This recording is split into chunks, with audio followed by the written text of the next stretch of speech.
Video yathu lero tonisana mmene tikapangire kuti pa phone pathupo pakabwera message phone yathu ili yoloka message iyo isamatheke kuiona phone yathuyo tisanayipange unlock. Nanga tingapange bwanji so kuti mwina mwake tizitha kuiona phone yathuyo ili yoloka. Ndiye mosada nthawi tatiyeni tonisane kuti marani.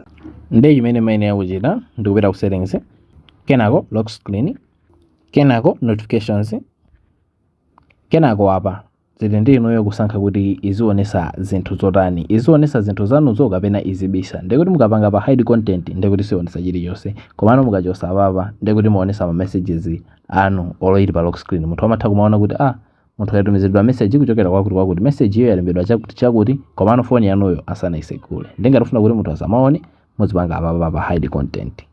Basitu kupanga kwake ndikumene koko. Ndi phone imene timagwiritsa ntchito mumu ndi Samsung. Tiziwitseni dzina la phone imene mugwiritsa ntchito kuti zatheka kapena ayi. Basitu ndikuti ngati sunapange follow osayiwala kupanga follow. Apo ayi tiyeni tionenso video study.